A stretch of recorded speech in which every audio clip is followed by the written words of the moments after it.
information. KEEL News now.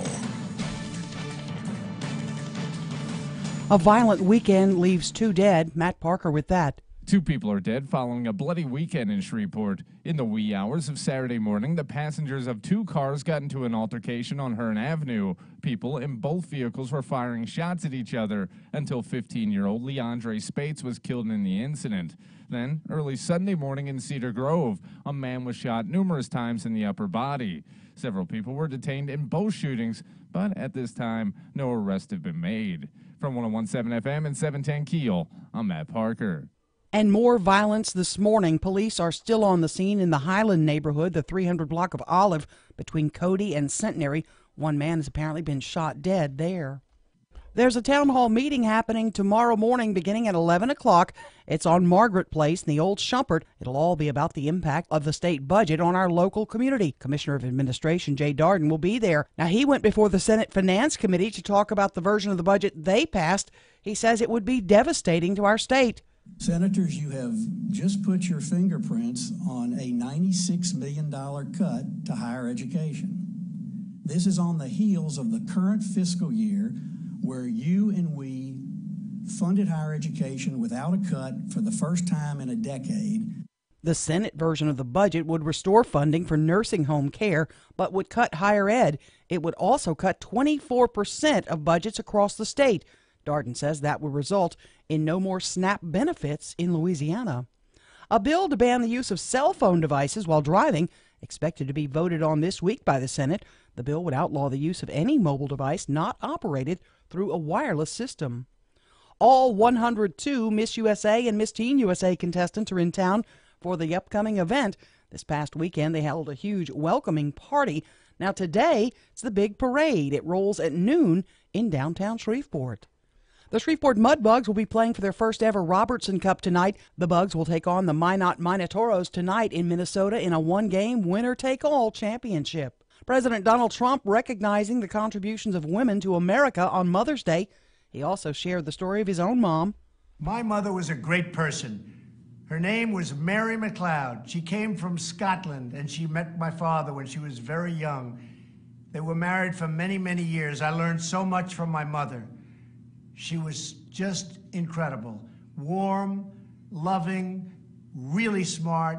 Could be tough if she had to be, but basically she was a really nice person. So much of what I've done and so much of what I've become is because of my mother. The president making those comments in a video message on his Twitter account. A book nearly 5 decades overdue has been returned to the San Francisco Public Library. The copy of Eldridge Cleaver's memoir, Soul on Ice, was due back December 9th, 1970. Now, the fine would have been more than $1,700, but they have a cap, 1001. I'm Erin McCarty on 101.7 FM and 710 KEEL.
7:35. It's 101.7 FM and 710 Keel. Robert and Erin, the Shreveport Mudbugs play for the North American Hockey League Championship tonight. Go Bucks! Game time 7:30. They play the Minot Minotauros in Blaine, Minnesota. Minnesota. It's a suburb of Minotauros. Minneapolis, St. Paul.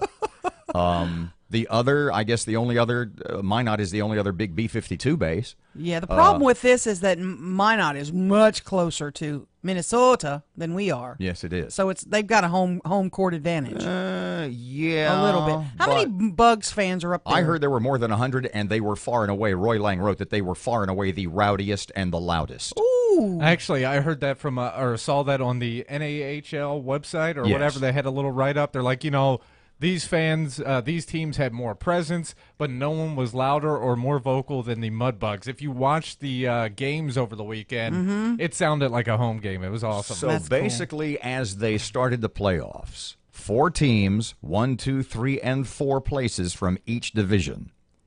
And Shreveport won. We won the Southern Division, topped Odessa, and then beat Lone Star, Fort Worth, in our 2 playoff series. And in the semifinal series, defeated other semifinalist Wilkes-Barre Scranton in consecutive games. Yeah. Meanwhile, Minot, out of 16 playoff spots, when they seed those 16, guess where Minot was seeded? Number 16. Last. They were 4th in their division. And as the league set up the playoff series across 4 divisions, they were seeded last, 16 out of 16. I think they ended the regular season, I believe it was 7 games under 500. They defeated the team that won their division. Then they defeated, I think it was the second-place team also to advance to the Final Four. They defeated Fairbanks 2 out of 3 games. Fairbanks was the number 1 seed coming in, the best regular season record, and was the top seed entering the playoffs, and they beat them in overtime in the 3rd winner-take-all game yesterday. Oh, they had to play yesterday. I thought they swept them. Okay, my bad. No. Oh, Mudbugs man. swept Wilkes-Barre Scranton. Okay. And Minot beat Fairbanks in overtime Ooh-wee. of a 3rd game. Man. So, tonight at 7:30, Mudbugs for the championship. It is just what it sounds like. You're going, wait a second, how long is the series? Like, I'm at golf yesterday. How long is this series? 2 out of 3, 3 out of 5, 1 game. 1 game. It is 1 game. Like I've said 1,000 times. Think of it as a best-of-7 series without the first 6 games. I'm watching it. Larry's Pizza, Buffalo Wild Wings, right? Buffalo Wild Wings in Bossier on Airline Drive. Okay, very Game cool. time, face-off. Is about 7:30 this evening. Matt, you said 7. Is it 7:30? Well, the pregame and all that starts at 7. Okay, cool. So coverage starts at 7, puck drop at 7:30. Okay. 7:39, 101.7 FM and 710 Keel. Jay Darden, State Commissioner of Administration, is just a couple of seconds away. Oh, we're doomed. Well, depends on who you listen to. Oh, boy. Traffic update. Here's Ruben, and he's on Keel. The intersection at Erie Drive and Southfield Road's dealing with some slow-moving traffic right now. And we have some traffic delays on Benton Road just north of I-220 in Bossier City. If you have anything to report to us, please give us a call at our Planet Fitness traffic hotline. That's 687-ROAD. Your AccuWeather.com forecast. Partly sunny, high 91 today, then partly cloudy, low 69 tonight. Sunny to partly cloudy with a high near the record of 94 tomorrow. With your AccuWeather.com forecast, I'm meteorologist Heather Zaire.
Good morning. It's 742. Robert J. Wright and Erin McCarty. It's 101.7 FM, 710 KEEL. The KEEL app is always a free download, and it is presented by Office Furniture Source.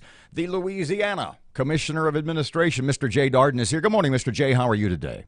Good morning. Doing fine, thank you. How are y'all? Good. Friday. Tell us about Friday. You had a wonderful day, didn't you, Jay? You went to the Senate, and you can take it from right there. Well, I'm used to the Senate. I was there for a while, and I got a little animated in front of the Senate, and really, it's kind of part of this whole process. The Senate was deliberate in wanting to make certain that it enacted a budget or passed a budget. And our argument was that we ought not have a budget right now. We ought to wait until the special session arrives and we know how much revenue we have and we can match up expenditures with that. The budget that the Senate passed by their own admission, the chairman's own admission, was a pretend budget.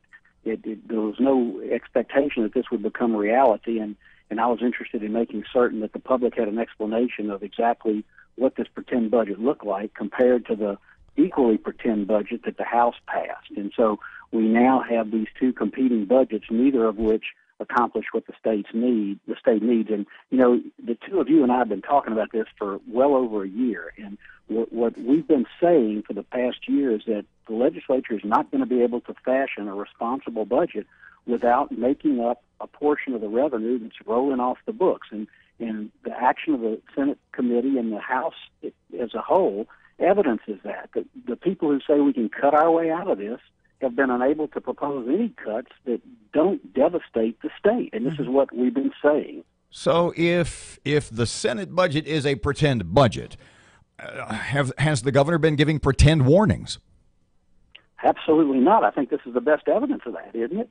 I mean, both of the houses have fashioned budgets that either devastate health care or devastate everything else in state government. So it's pretty obvious that these allegations of fake warnings are wrong. But I guess if the Senate budget or the House budget isn't going to be the final budget, because the special session is coming, right? Well, that's right. I mean, as soon as we get out of this regular session, which hopefully will be at the end of this week, the governor will bring the legislature back in a special session when revenue can be on the table once again, and we can have a discussion about how much revenue is going to be raised in order to satisfy the budget demands that the legislature is wrestling with right now, knowing that it doesn't have the necessary money. Senate President Alario seemed a little irritated, agitated, maybe with you or maybe with the whole situation. But he also said, Jay, I was watching that meeting, he said the governor's budget that he presented was also a make-believe budget. So everybody's dealing with these make-believe budgets, and now the public is worried we're no longer going to have SNAP benefits. You said we're going to lay off 2,000 state workers. What's going to be the end result and the final settlement? The budget we presented by our own admission was not the budget that the governor wanted. He was constrained to do that by virtue of the fact that the Revenue Estimating Conference indicated that there was no money. And again, I think that everybody in the House particularly who was talking about let's just cut this budget has been unable to do so. The end result will be, in the special session, revenue will be raised. The question is how much, and expenditures will match up with whatever revenue is raised by the legislature. My guess is that there will be a significant amount of revenue raised because it's been proven that we can't do what members of the legislature want to do, that is fully fund cops, fully fund health care, make certain we don't lay off 2,000 people, make sure we don't end SNAP. And to do that, they're going to have to raise a significant amount of money. And then we'll have a session where the budget and revenue is on the table at the same time. And we haven't had that yet in all this debate. So you're coming to Shreveport tomorrow for let's say a meeting of the minds of Shreveport's healthcare. Big town hall meeting. Shreveport's healthcare professionals. What are you going to tell them? What are you guys going to talk about? What is Jay Darden going to say?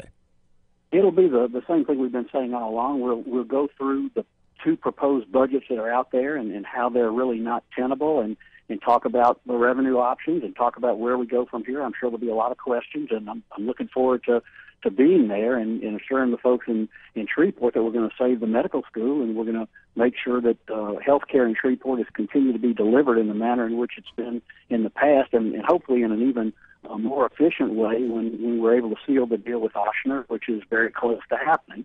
But obviously, it too is dependent upon a successful budget. Jay, let me ask you this because I struggle with this. when you sat down before the Finance Committee on Friday and you said we would no longer be able to provide SNAP benefits, we would lay off 2,000 state workers. Are those decisions from Jay Darden? Are those from John Bell Edwards? Are those from the department heads? Who's making the call on where we're going to cut the budget? And aren't there other options? No, there aren't. I mean, remember, my reaction on Friday was based upon the Senate Finance Committee amendment that it had adopted before I spoke. It basically said, this is the budget that we're going to send to the full Senate. And there was no real explanation of what the consequences of that budget did, and that's what I was setting out to do, was to talk about, okay, this is the budget you want, this is what the consequences of that budget will be, and that is based upon looking at it and seeing where the money is, and by their own admission, they acknowledge that when you cut 25% from everything in state government based upon other cuts that have already occurred, you're just not going to be able to function. But did the governor know you were going to say SNAP benefits will be gone? You and he obviously agreed to that, right? Well, it's not a question of agreeing to it. There was no money provided to the department to administer the SNAP program. And so when you have a devastating cut like has been imposed, for example, the Department of Children and Family Services had to pick between, do we continue to care for foster children? Do we continue to care for children who are abused? Do we do all the other functions that the department does? Or do we spend money on administering a program, and we don't have the money to do all that? I mean, these are the kind of choices that had to be made. The legislature could say, well, okay, let's keep the SNAP program, but we're just not going to worry about any other children. We're not going to be fiddling with adoptions, and we're not going to talk about foster care, and we're not going to go out and investigate when children are abused. So those are the kind of choices you have to make when there's no money to do that. I think it's safe to say that historically the Senate has been a little more sympathetic to the governor's wants, et cetera, than has the House.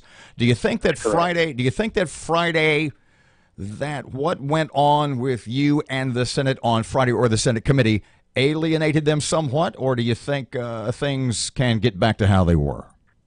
No, it didn't alienate them. Of course, they didn't like my presentation. I understood that, and I apologize to them. I said, I'm not trying to insult you. I'm trying to make sure the public understands the consequences of what you've just done. But, we're all big boys, and we understand how this process works, big boys and girls. And I've spoken to a number of members since the meeting, and no, this is not going to gum up the works. This was a one day of frustration, and we're now on to trying to fix things. I think everybody is committed to making this work, and I certainly don't think there's going to be any alienation or any long-term repercussions from the little dust-up we had on Friday. Percentages, pardon me, one more quick one. Go ahead. Percentage of, in your mind, the budget getting fixed in special session? Oh, I think it's going to get fixed. I think it absolutely will get fixed. Now, the question is it fixed to everyone's satisfaction? It takes $648 million to be able to do everything we think we ought to do. And remember, that's over a $400 million reduction in the tax burden on the people of Louisiana from what they're paying right now. We've got $1.4 billion rolling off the books on June 30th with the federal government changes that provided additional revenue to us, and the governor's position all along. $648 million is the magic number we need to do what everybody wants to see done in this state. If we don't raise that much, then there are going to be some additional reductions. And by the way, there's going to be $120 million in cuts even if we do that. So this is, again, consistent with what we've been saying during the ramp-up to this debate during the last year's fiscal session, this year's special session, and now this year's regular session. Jay Darden, 11 o'clock tomorrow on Margaret Place, the old Christus Schumpert. You'll be there for a town hall meeting. The public's welcome. Thanks for your time, sir. Good talking to y'all. You bet. 751, it's 101.7 FM and 710 Keel. Your money now. No. Tim in Sports just ahead right now. Ruben. The intersection at Erie Drive and Southfield Road's dealing with some slow-moving traffic right now, and we have some traffic delays on Benton Road just north of I-220 in Bossier City. If you have anything to report to us, please give us a call at our Planet Fitness traffic hotline. That's 687-ROAD. Your AccuWeather.com forecast. Today will be partly sunny with a high of 91, partly cloudy tonight, low 69, hot with sun and some clouds, and a high near the record of 94 tomorrow. With your AccuWeather.com forecast, I'm meteorologist Heather Zaire.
7 away from 8 o'clock, 101.7 FM, 710 Keel. Here's Fletch. Good morning from the sports desk of 1130 The Tiger. This is Tim Fletcher. The Mudbugs take on Cinderella Story Minot for the NAHL Championship tonight at 7 in Blaine, Minnesota. The Robertson Cup final pits the Bugs, the team with the second-best regular season in the league, a squad that swept their semifinal series against Wilkes-Barre Scranton, against a Minotaurus team that had the worst record of all 16 teams that qualified for postseason play, in a group that was 2 goals down to top-seeded Fairbanks in the deciding game of their semifinal. LSU's off-again, on-again flirtation with NCAA tourney play is on again after a 7-3 win over Alabama, giving the Tigers the series win over the last-place Crimson Tide. Nick Bush gutted through 6 solid innings in the 92-degree heat to earn the win. Daniel Cabrera went 2 for 2 with a homer and 4 RBI to lead the offensive charge. Austin Bain banged one out of the park as well for the Tigers. Louisiana Tech rode a dual effort on the mound from Logan Bailey and David Leal to an 8-3 win over 19th-ranked Southern Miss, giving the Bulldogs the series win as well. Bailey started and gave up 2 earned runs in 5 innings, and Leal went 4 shutout innings for his first save. Parker Bates provided punch at the plate with a 4 RBI game.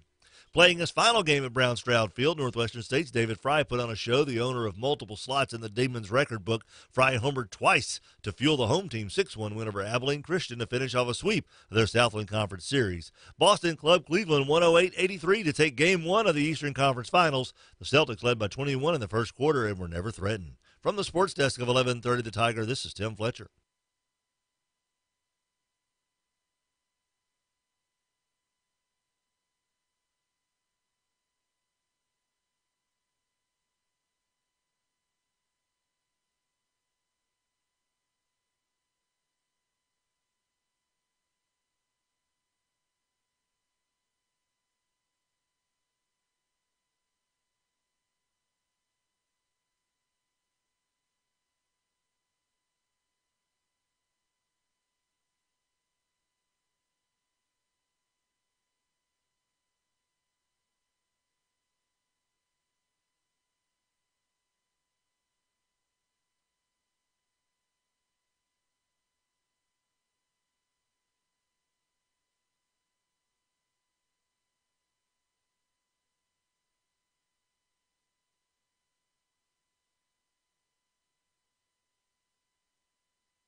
We may rerun that at 8:40. We have a guest. At 8:40? Yeah, we do. Larry English. I thought it was 8:35. Well, he's going to be longer. Yeah, we're going to take longer with him. Okay. We could do it at 8:20. We could make some room. It's within the hour. I don't know. 101.7 FM at 710 Keel. We can rerun it tomorrow. Yeah. Tomorrow morning early. Yeah. What did you think?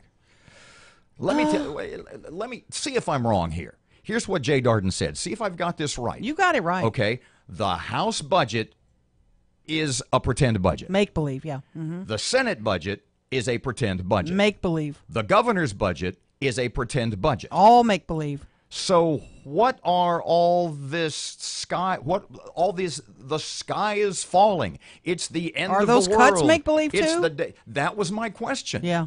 And he said, "Oh no, cuts are real." Just like when we asked Greg Tarver, when Mr. Greg. Mm-hmm. So when it comes time to cuts, if you say to the bureaucracy, cut 10%, first thing they're going to do is cut services. But then you say, well, what about this threat? Oh, well, this one's real. This is real. Yeah, it's troublesome. We need to talk about this more after 8 o'clock. We will. I'm on a different time zone this morning. It's very strange, kind of fun. 7:57. Here's Sean Hannity. Turn up your radio. Here's the Sean Hannity Morning Minute. So much to the dismay of the abusively biased Destroy Trump media and, of course, Democrats, liberals everywhere, there's a lot of good news coming out on President Trump's economy, which, of course, liberals are trying to now credit President Obama for. Unemployment rate, 3.9%, the lowest in 18 years. Unemployment rate for black Americans dropped to a record low 6.6%. The jobless rate for Hispanic Americans fell to 4.8%, a level not seen in 12 years. And thanks to the president's pro-American trade policy, the U.S. trade deficit went from $57.7 billion to $49 billion. I wonder when the mainstream media will take a break from their fake news, stormy Russia reporting to report on some of the good news. Check out the Sean Hannity radio show later today, right here.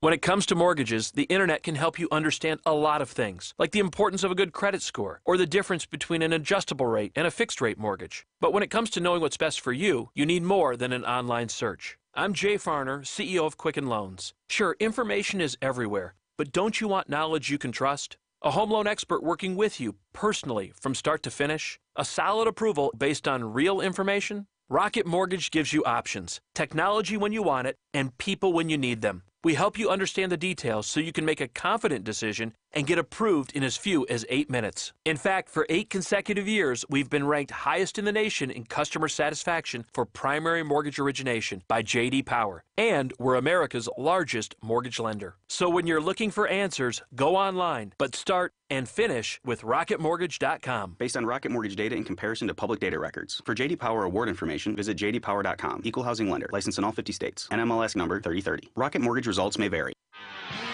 The intersection at St. Vincent Avenue and West 70th Street's dealing with some slow-moving traffic right now. And we're looking at some backed-up traffic on I-220 westbound near North Market due to construction.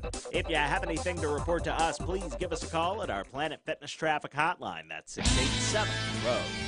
Here's your KEEL AccuWeather.com forecast. Mostly sunny and kind of hot today, maybe above 90. Right now it is 69 at KEEL, 8 o'clock.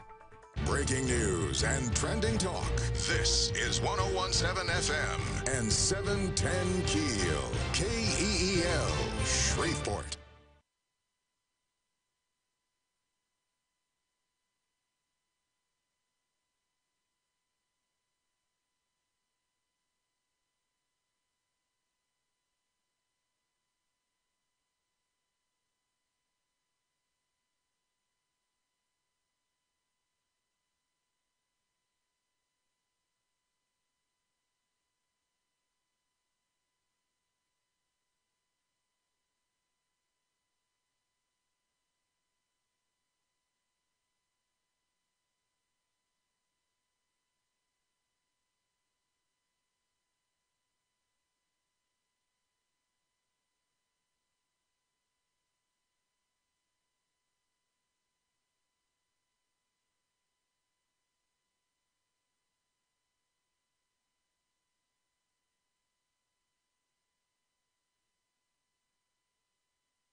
Good morning. It's 8:03. Robert and Erin, 101.7 FM and 710 Keel. Down yonder, Miss Erin has local news up next. Lots of violence in our community. We'll talk about that.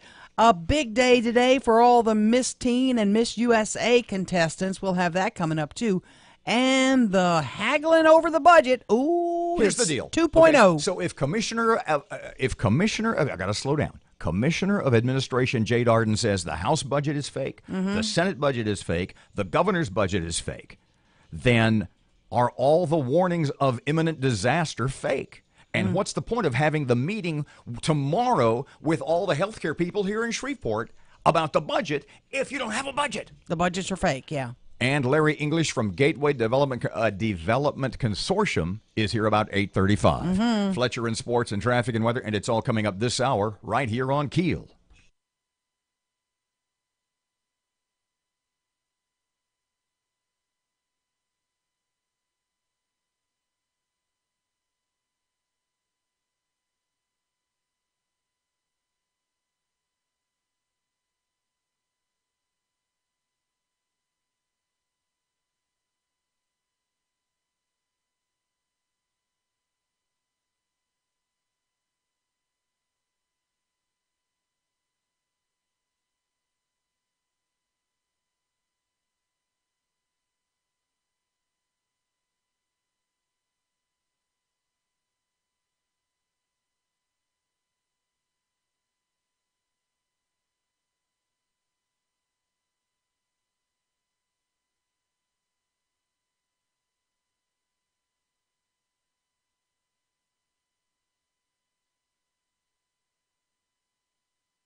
Information.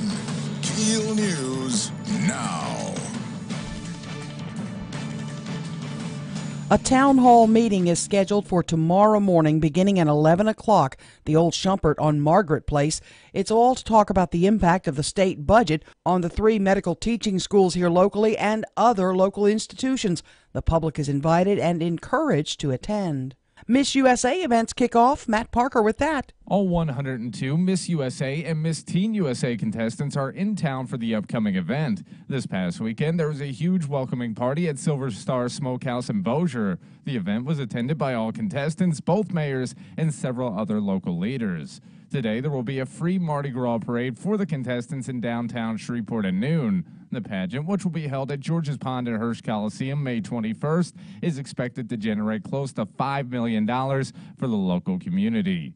From 101.7 FM and 710 Keel, I'm Matt Parker. The Senate Finance Committee passed a budget that would restore funding for nursing home care, but it would cut all other departments by some 24%.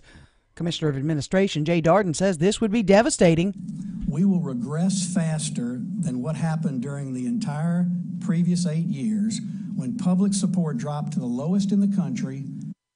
One cut, he says, would be that there would be no more SNAP benefits in Louisiana. Now, there are indications this will be the final week of the regular session. LAPolitics.com publisher Jeremy Alford says the budget battles will escalate after the Senate Finance passed that spending plan, which is quite different from the House. When faced with having to cut health care services and access to health care over cutting higher education, they chose to put those cuts more heavily on higher ed. Now, a Senate committee will review a controversial bill today that would renew the contract with Harrah's Casino for another 30 years. The bill has gotten opposition from statewide leaders like Senator John Kennedy, who says Louisiana should hold out for a better deal, and lawmakers are concerned about a provision that calls for less legislative scrutiny over future contract renewals. Political analyst Clancy DeBose says there's also another concern. A lot of people feel that with 6 years left on the Harrah's license, why does it need to be pushed through right now? DeBose says he doesn't see the bill passing in its current form. More violence in Shreveport. A man is killed on Olive Street in the Highland neighborhood early today. The search is on for suspects. The man was apparently shot in the head in the parking lot in the area where there are some security cameras. Police are going over that footage now. Over the weekend, 2 young people were killed in shootings. Early Saturday morning, the passengers of 2 cars got into an altercation on Hearn Avenue. People in both cars were firing shots. 15-year-old Leandre Spates was killed. Then early Sunday morning in Cedar Grove, a man was shot several times in the upper body. Several people were detained in both of those shootings, but at this time, No arrests have been made. A bill to ban the use of cell phones while driving expected to be voted on this week by the Senate. The bill would outlaw the use of any mobile device not operated through a wireless system. A deputy's on leave after a shooting. Bossier Sheriff Julian Whittington has placed a deputy on paid leave following a Friday night shooting. The unnamed deputy shot Benjamin Sellers during a domestic abuse and armed robbery call in Houghton. The incident remains under investigation. 4 years after Oregon legalized marijuana, it has an oversupply of pot, and some farmers are now switching to hemp. The Championship Cup could be coming home. The Shreveport Mudbugs play for the first ever Robertson Cup tonight. The Bugs will take on Minot in Minnesota in a one-game winner-take-all championship matchup. Now, if you'd like to watch the game, there'll be several local watch parties, including Larry's Pizza in Shreveport and Buffalo Wild Wings in Bossier. The puck drop at 7 p.m. I'm Erin McCarty on 101.7 FM and 710 KEEL.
Ten past 8 o'clock. It's 101.7 FM. Went blank there for a second. 101.7 FM, 710 KEEL. Yeah, I know.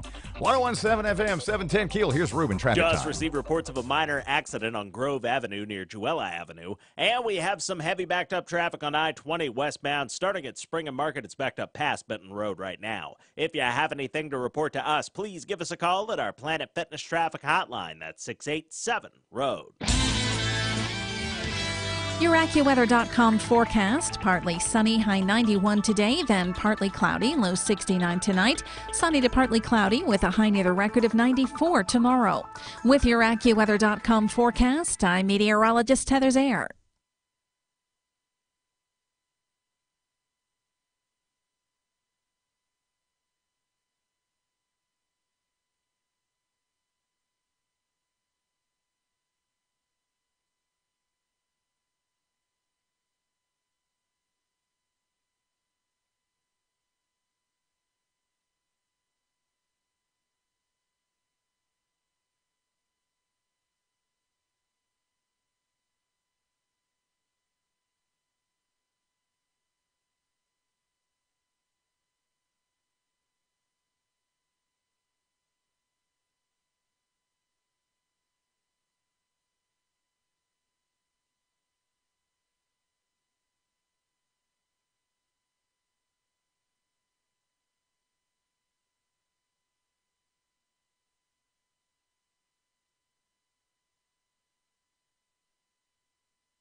This could be one of the greatest segments of all time.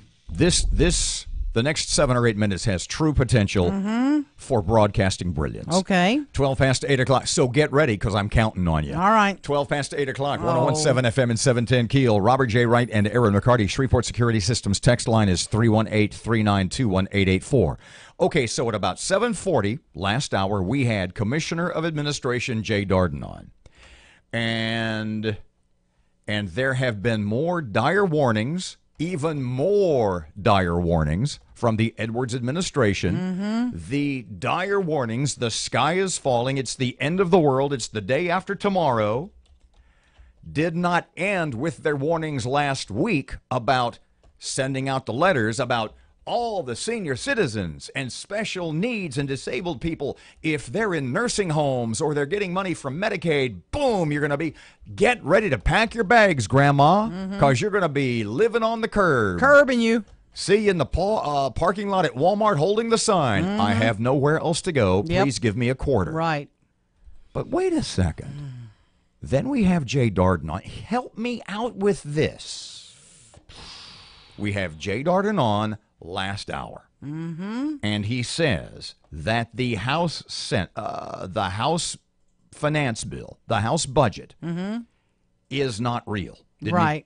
That the The Senate, pretend budget, yeah. pretend budget. He said his own governor's budget, and they've admitted that repeatedly, You is bet. a pretend budget. And the just passed out of the House Budget Committee on Friday. The Senate Finance Committee. Senate, I'm sorry, is also a pretend budget.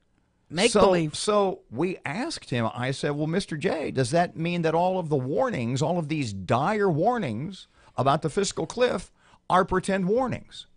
Oh, no. These are real. Okay. Help me with that. Please help me with that. And I still, did you get any clarification? No. And I didn't get clarification. Was this the governor saying let's cut SNAP benefits? Let's fire 2,000 state workers? Because that's what Jay said Friday.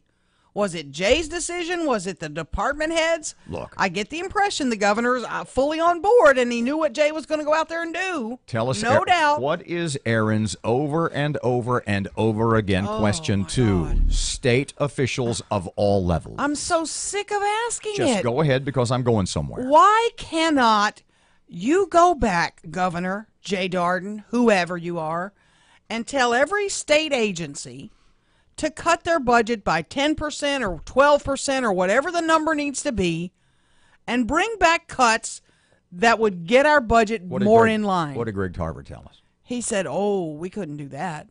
Because when you tell the bureaucracy to cut itself, they cut meaningful things that will hurt people. Do you think, if I use the term unintentionally honest, right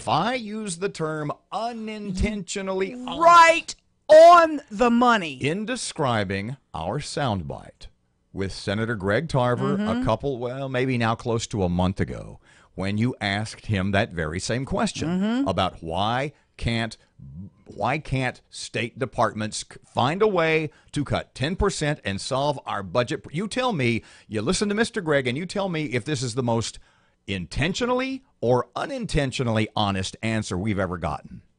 Well, let me give you examples better. Before you go to DHH that deal with the Medicaid program, they're going to cut waivers. They know the legislature is not going to cut waivers.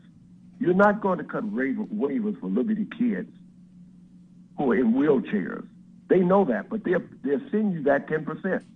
And no, you're not going to cut that 10%. So they're not going to send you real cuts. They're going to send you ones that know that will make your phone ring. So what you're saying is that if every state department head were told to cut 10%, the first thing they'd cut would be services to the people? That's exactly right, because they know you're not going to do that.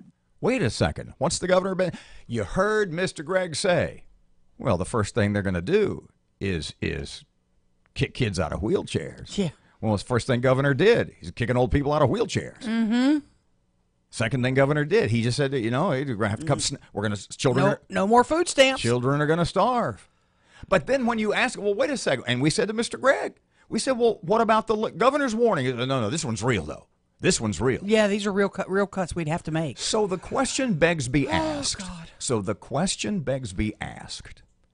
Think of this now all as kind of a chess game, okay? And is this all about giving all these dire warnings and predictions of doom as a way to maneuver to get what you want? Which gets me back to the question begs be asked.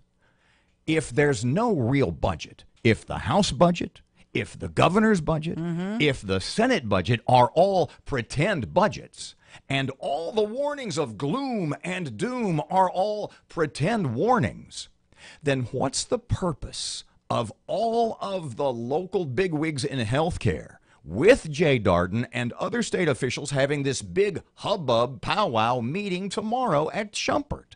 What's the purpose other than to tell them there's going to be gloom and doom and disaster so that they'll get on the phones and call legislators who may not want to give the governor his way and say, hey, have you heard about the gloom and doom? The governor needs to.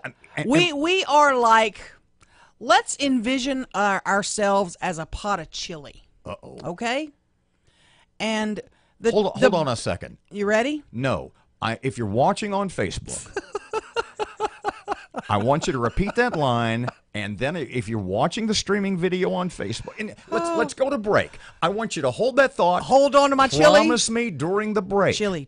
Promise me. No, I know you won't forget. Yeah. Promise me during the break you will not say one more word about this. Don't give us any hints. No hints. Because I want to know how the state budget is like chili. And then I'm going to let everyone, we'll cover this when we get back. The state government is just like chili. I promise you'll find out about that in a second or two. 19 past 8 o'clock.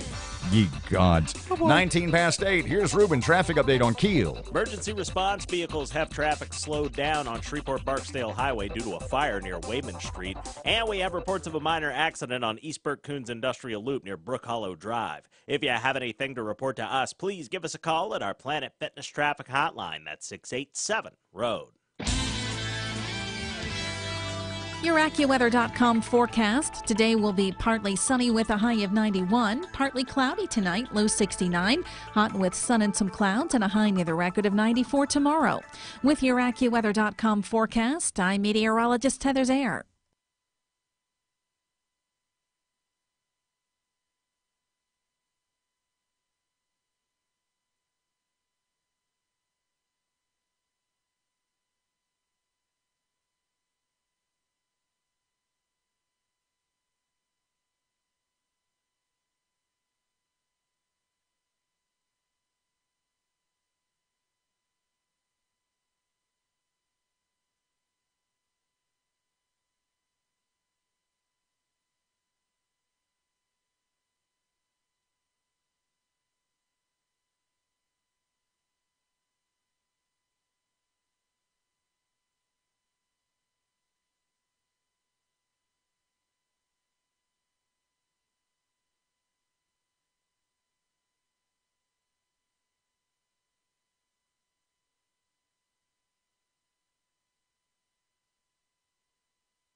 Chili.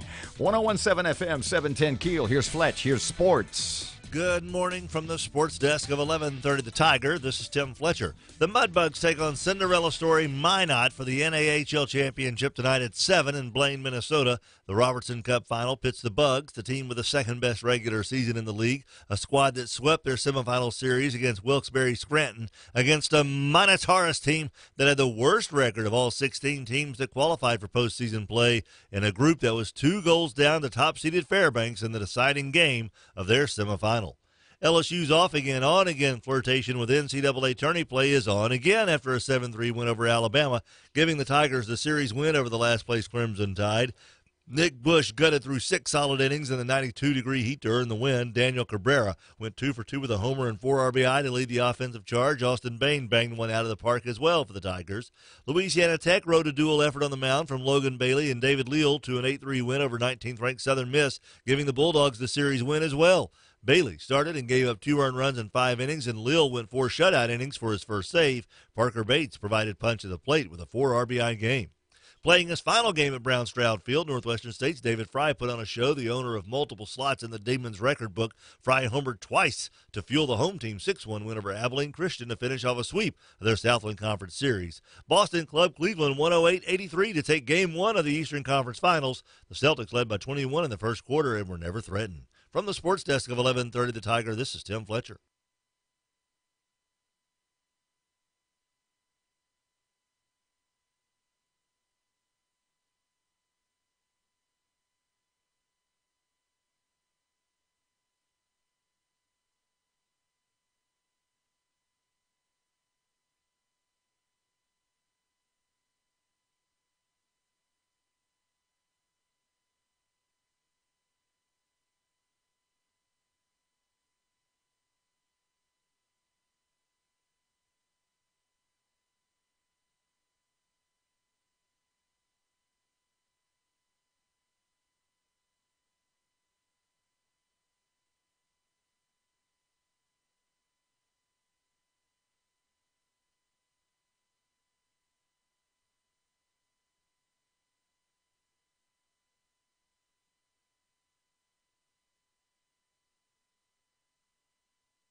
.101.7 FM and 710 Keel. Robert J. Wright and Erin McCarty. It's 25 past 8 o'clock. So here's where we were talking about the state budget and Jay Darden, Commissioner of Administration, who we talked to last hour. Can I open my mouth now? And Mr. J, you can unzip the Okay, zipper. thank you. Thank Yikes. Might want to lean back. Okay, so Mr. J said the House budget is a faker, Yeah. and the Senate budget is pretend, and the governor's budget's not real, but all the dire warnings of impending doom pertaining to the budget, no. That's the real deal. Right. So you said before we went to break, Yeah, I your did. eyes lit up in a frightening way. You asked, what are they doing? Why are they, going and having these town hall meetings like tomorrow? They're doing it at 11 at Shumpert. I told you, it's because they're setting the stage to get people to make calls. They're working the room. It's a big room. Yes. They're working the room. It is like our state budget and the governor and lawmakers are all standing around a big pot of chili. Yeah. Okay? I think. You ready? No. And the chili at the top, it smells delicious. I It think provides for a lot of people. I think you're wrong already. but go Provides a ahead. lot of things for everybody. Everybody likes their own stuff in their chili. But you got some of the good stuff down at the bottom of the pot of chili, and it's bubbling up. So what Jay Darden and the governor are doing is they're taking that big old spoon. That is a heavy spoon. It's not a lightweight spoon. It's a big old spoon. Got it. And they're putting it in this big old pot of chili. And they're stirring up all the way to the bottom. Make sure there's no crumbles on the bottom. Yeah. They're stirring. Any beef is stuck on the bottom of that pot. Right. They are scraping them off the pot. Drag this and out. they're dragging them up to the top. Right. They want to make sure that they stir up every piece of meat in our state to get them all up to the top, bubbling up. They want everybody bubbling up and boiling over. What was that last one? Boiling over. I got that now. Because they want to make sure everybody is screaming loud and coming out of that pot of chili. Spilling over onto the fire. Sounds like a Jimmy Swaggart revival. And they keep stirring the pot. stirring the pot. Ooh, got some over here, some meat we need to Let me stir up in explain this to Shreveport. you. Let's go up and stir it. Okay, when I said you sound like a Jimmy Swaggart revival, Yeah. I didn't mean that in the sense that you should keep doing it. Oh, but that's how I feel. Okay, go ahead. We're going to go up to Shreveport, and we're going to stir up that Shreveport pot, stir up that chili up there in Shreveport, and we're going to keep stirring and stirring and stirring till everybody calls. Call and raise hell. Everybody raise hell. Let's boil that chili up and boil it out the pot. You're going to break your chair. Then we're going to go over to Monroe, and we're going to stir that chili. Okay. We're going to stir. You got it? What are they going to do? They going to stir that chili. Yeah, we got what? What? When did you hire Yosemite Sam to be your co-host? Oh, man. What the hell is going on in here, man? I think I threw a vocal cord. I think you're sweaty, Oh. and nobody likes that. Oh, I want some chili. 28 past. I want a vacation. 28 past 8 o'clock. 101.7 FM, 710 Keel. Local news, traffic, and weather updates next.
Local news next. Right now, here's Ruben. Traffic update on Keel. Still keeping an eye on some slow-moving traffic on Texas Street in downtown Shreveport. And we have some traffic delays on Airline Drive near Green Acres Boulevard in Bossier City. If you have anything to report to us, please give us a call at our Planet Fitness traffic hotline. That's 687-ROAD. Your AccuWeather.com forecast. Today will be partly sunny with a high of 91. Partly cloudy tonight, low 69. Hot with sun and some clouds and a high near the record of 94 tomorrow. With your AccuWeather.com forecast, I'm meteorologist Heather Zaire. The power of information. KEEL News now. A violent weekend leaves 2 dead. Matt Parker with that. 2 people are dead following a bloody weekend in Shreveport. In the wee hours of Saturday morning, the passengers of 2 cars got into an altercation on Hearn Avenue. People in both vehicles were firing shots at each other until 15-year-old Leandre Spates was killed in the incident. Then, early Sunday morning in Cedar Grove, a man was shot numerous times in the upper body. Several people were detained in both shootings, but at this time, no arrests have been made. From 101.7 FM and 710 Keel, I'm Matt Parker. And more violence this morning. Police are still on the scene in the Highland neighborhood, the 300 block of Olive between Cody and Centenary. One man has apparently been shot dead there. There's a town hall meeting happening tomorrow morning beginning at 11 o'clock. It's on Margaret Place in the Old Shumpert. It'll all be about the impact of the state budget on our local community. Commissioner of Administration Jay Darden will be there. Now, he went before the Senate Finance Committee to talk about the version of the budget they passed. He says it would be devastating to our state. Senators, you have just put your fingerprints on a $96 million cut to higher education. This is on the heels of the current fiscal year where you and we funded higher education without a cut for the first time in a decade. The Senate version of the budget would restore funding for nursing home care, but would cut higher ed. It would also cut 24% of budgets across the state. Darden says that would result in no more SNAP benefits in Louisiana. A bill to ban the use of cell phone devices while driving, expected to be voted on this week by the Senate. The bill would outlaw the use of any mobile device not operated through a wireless system. All 102 Miss USA and Miss Teen USA contestants are in town for the upcoming event. This past weekend, they held a huge welcoming party. Now today, it's the big parade. It rolls at noon in downtown Shreveport. The Shreveport Mudbugs will be playing for their first ever Robertson Cup tonight. The Bugs will take on the Minot Minotauros tonight in Minnesota in a one-game winner-take-all championship. President Donald Trump recognizing the contributions of women to America on Mother's Day. He also shared the story of his own mom. My mother was a great person. Her name was Mary McLeod. She came from Scotland, and she met my father when she was very young. They were married for many, many years. I learned so much from my mother. She was just incredible. Warm, loving, really smart, could be tough if she had to be, but basically she was a really nice person. So much of what I've done and so much of what I've become is because of my mother. The president making those comments in a video message on his Twitter account. A book nearly 5 decades overdue has been returned to the San Francisco Public Library. The copy of Eldridge Cleaver's memoir, Soul on Ice, was due back December 9th, 1970. Now, the fine would have been more than $1,700, but they have a cap, $10.01. I'm Erin McCarty on 101.7 FM and 710 KEEL.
Good morning. It's 8:35. Robert J. Wright and Erin McCarty. It's 101.7 FM and 710 KEEL. KEEL app, a free download from Office Furniture Source.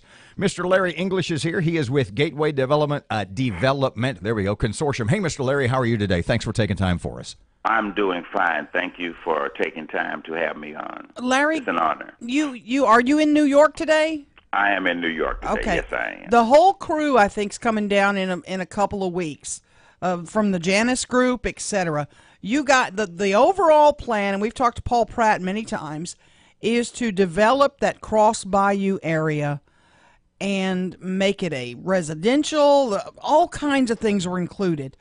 The $1 billion price tag is where people are like, huh? Explain how this first all came together and why and how you're involved.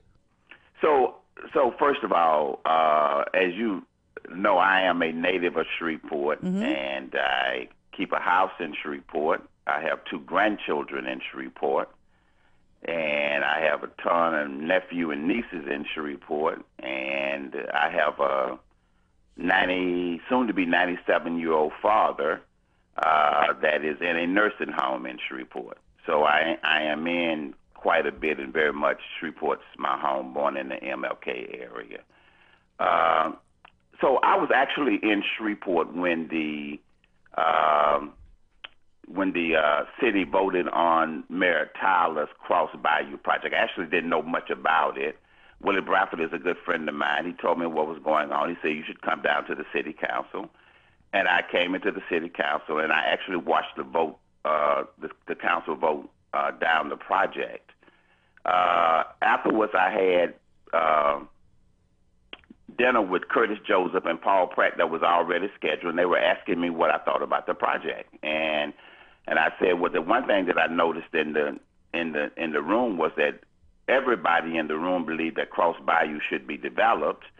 And when I was 30 years old, Mayor John Hussey put me on various commissions dealing with Cross Bayou, so I'm aware of the project. And I said that it needed to be done. And they says, well, what would you do? I says, well, the first part of the problem is that, from my experience, is that the development was too small. If you're going to really develop Cross Bayou, you need to look at it in its totality and the benefits of what it brings in the city in its totality, and develop it over a period, and it's going to take you at least a decade to do that. And they says, well, who should do it? And I says, you should do it. You are the civic and business leaders of the city. The reason why I believe that Cross Bayou over the decades had not been able to develop was that it had always been a public initiative rather than a private initiative, and you should try to deal with it from the private sector. And the local part of the team is the most important part if you want to try to do a public-private partnership. Now, did y'all talk at all? I mean, you're sounding like it was going to be private. Did y'all talk about the money? I mean, no. And is Larry English writing checks? Well, we proposed a public-private partnership. If you look at what's going across the country, so I'm glad I'm having this conversation because I really wanted to talk to you and your listeners about exactly what we're proposing. We're proposing a public-private partnership. And if you look at what's happening across the country, there's absolutely nothing unique about Cross Bayou. Cities are looking at their urban cores, and they're undertaking long-term development inside their urban cores, but they're having to do it in a public-private partnership. You simply can't revitalize a downtown core purely with private dollars. You can't do it purely with public dollars. There has to be a combination. So this public-private project, that model is being used all over the world. What percentage is public? What percentage is private? What are you looking at? Well, we know that right now that the overwhelming amount of this project is going to be private. So let's talk about what we know that what we're asking the public to do. And it's in the MOU, and we ask everybody to go to crossbayoupointproject.com on our website. Mm-hmm. Everything is up on the website, the MOU. So let's talk about what we're asking the public to do. We're asking the public to do infrastructure improvement. So let's talk about that. Studies showed, I think we sent you a study because we wanted to be able to back up everything we said to you. The smart growth development. It looks interesting. Study shows that infrastructure improvements in the city's core is almost 50% less, saying if we were doing this down the Ellaby Road. I don't want to pick on the Ellaby Road corridor this morning, but they're just a prime example of what's happening what happened all over the country, and cities had to deal with that. So if the city of Shreveport is putting in infrastructure at Cross Bayou, they're going to probably be using existing infrastructure that's already in place. And because it's in the core, it's almost 50% less. Excuse me a second. Pardon me, Larry, Mr. Larry, pardon me just a second. Sure. Because we got a lot of... Please call me Larry. Don't call me Mr. Larry. Got a lot of ground to cover here. But I don't want to feel that old. I guess the question is, the trees that they just planted along the side of I-49, those aren't money trees. They're just we don't have a lot of cash. We don't have so what is it that the developers want? Excuse me, but we're not asking you. So we're asking you to make an investment, so a public-private partnership is the city is a partner in the deal, and that means that if the city makes an investment in the deal, it reaps the benefits of the deal. So that's what a public-private partnership is. It's just not like the city puts in infrastructure and then they never see any return on their money. So if the city puts in infrastructure improvements, it gets back a benefit. It said the studies show, and we sent you the studies, and we're going to put this on the website of it, is that over the life of the project, the city will get back returns on two things. First of all, they'll get back the payments they'll get back the returns on making the infrastructure improvement in higher property taxes, okay, number one.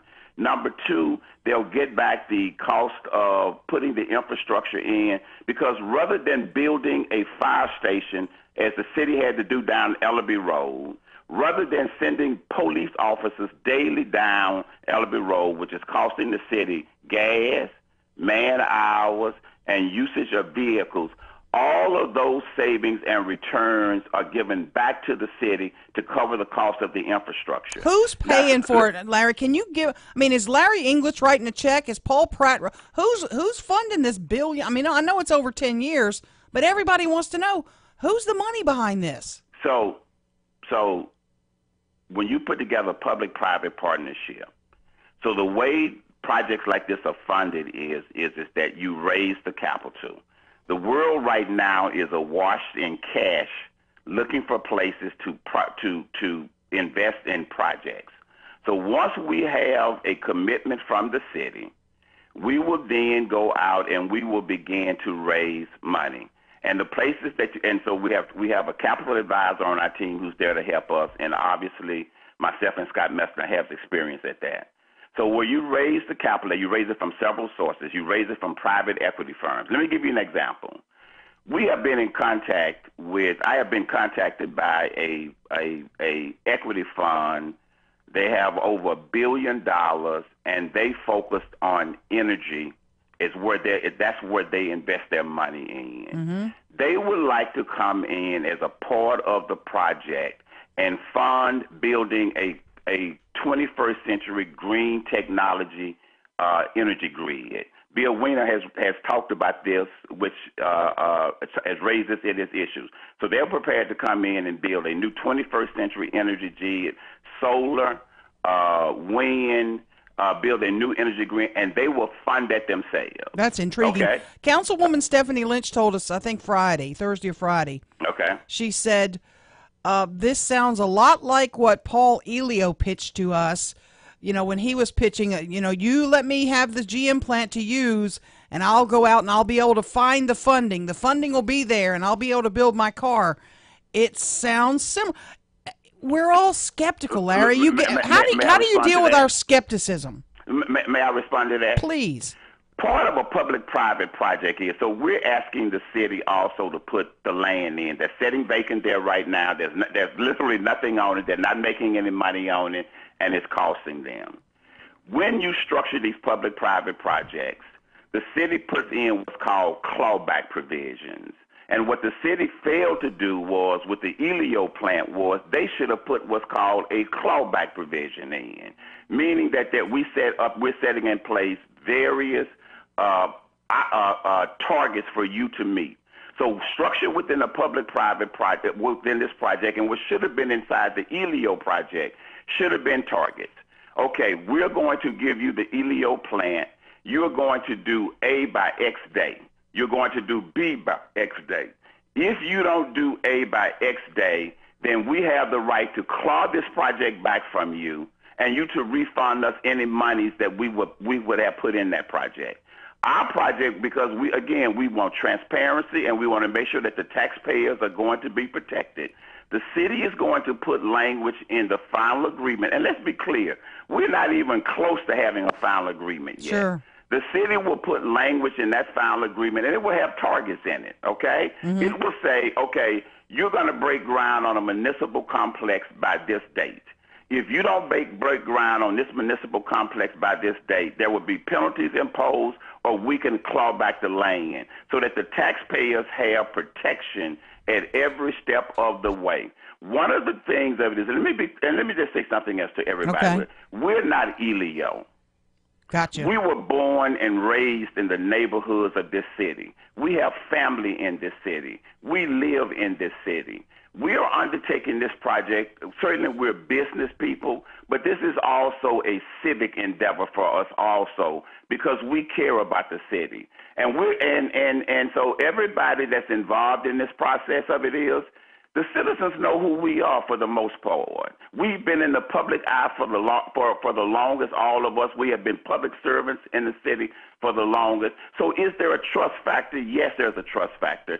But good lawyers will build into this final agreement if we get there. And we are a long way from signing a final agreement that protects the city.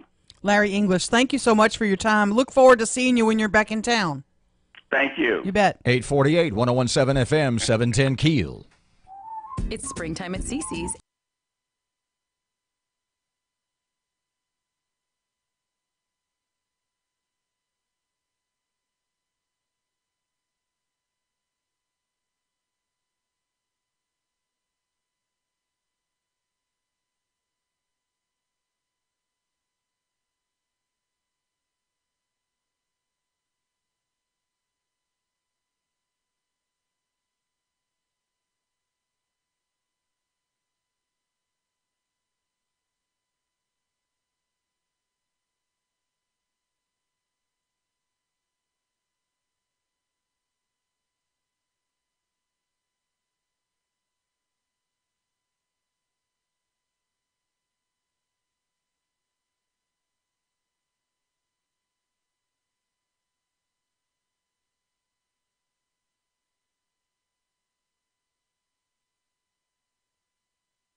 Emergency response vehicles have traffic slowed down on Shreveport-Barksdale Highway due to a fire near Wayman Street. And we have reports of a minor accident on East Burt-Coons Industrial Loop near Brook Hollow Drive. If you have anything to report to us, please give us a call at our Planet Fitness Traffic Hotline. That's 687-ROAD. It's 849, 1017 FM and 710 KEEL. Time for Your Money Now.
You're listening to American Ground Radio's Morning Minute. There's a new proposal for term limits for members of Congress from 2 freshman members of the House of Representatives. It's a bipartisan deal that would limit representatives to just 6 terms and senators to just 2. Look, only 18% of voters think Congress is doing a good or excellent job anyway, and 47% of us rate their performance as poor. Look, folks, if we keep doing what we're doing, we'll keep getting what we're getting. President Trump has said he's in favor of it, but it's still a long road to go before you can change the Constitution. American Ground Radio, where building a better America begins with building a better us. Return each weeknight from 6 to 7 p.m. with Louis R. Abalone and Stephen Parr on 101.7 FM and 710 KEEL, and streaming live at KEELnews.com. There was massive damage done in Chevy Land by the mine.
.855, Robert and Erin, 101.7 FM and 710 KEEL. Erin says she's taking away my Southern Man card because I don't like Mayhaw jelly. No, Mayhaw jelly's awful.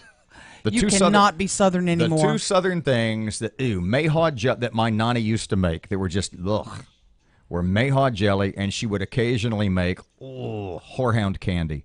What? I've never heard of that. You ignoramus. It's whorehound candy it's amazing. It's delicious. It's bitter. It's like, and it's like cough drops. You're like the worst Southern person ever. You don't like any of that stuff. You don't You're drink from Baltimore. You don't drink I'm from whiskey. You need to be evicted. Sweet tea. Stop a second. I'm more Evicted Southern from than the you South. are. Wait a second. Mr. Baltimore over here is telling me, Mr. born and raised in East Texas, Alabama, North Carolina, and Louisiana, that he's more Southern than me. Yeah. And he's insulting my Nani's cooking. I got news for you, mister. Only one man in this room can insult my Nani's cooking, and it's I this think guy. I would enjoy your Nani's cooking, but you didn't. You know why? Because you suck. Oh, I don't hunt. I don't fish. I don't eat Southern food, but I'm a Southern gentleman. Up yours. You don't like Mayhaw jelly. Mayhaw jelly You is need to go back to Cleveland. Mayhaw jelly is awful.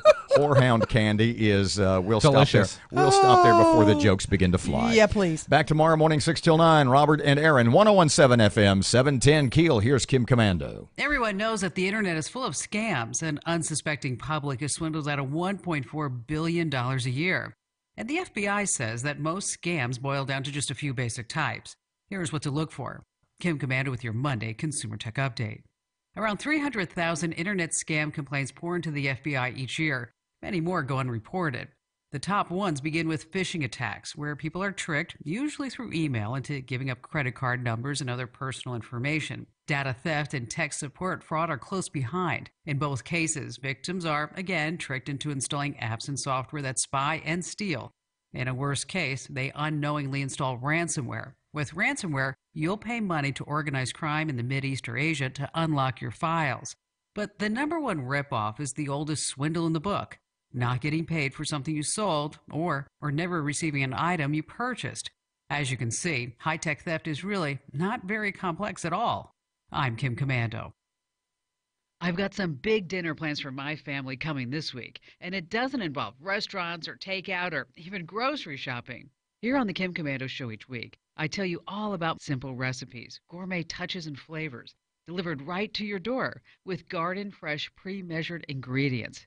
Just go to HelloFresh.com, choose from a variety of recipes across veggie, classic, and family plans. Then your meals arrive with easy-to-follow full-color instructions. With HelloFresh, you'll whip up dinner in just 30 minutes or less. And there are lots of one-pot recipes for speedy cooking and minimal cleanup after a busy day. After 2 or 3 weeks of HelloFresh, you'll love your new dinner routine. I know I do, because of how simple and fun it is to cook and enjoy delicious home-cooked meals. For a limited time, get $30 off your first box at HelloFresh.com/Kim, plus free shipping. That's HelloFresh.com/Kim for $30 off your first order. HelloFresh.com/Kim.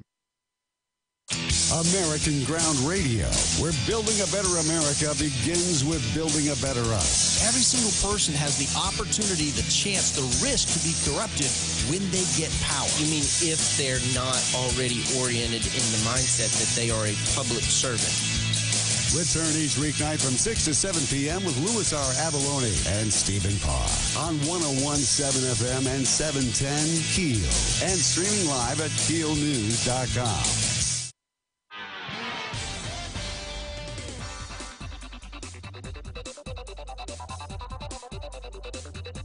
Emergency response vehicles have traffic slowed down on Shreveport-Barksdale Highway due to a fire near Wayman Street. And we have reports of a minor accident on East Burke-Coons Industrial Loop near Brook Hollow Drive. If you have anything to report to us, please give us a call at our Planet Fitness Traffic Hotline. That's 687-ROAD.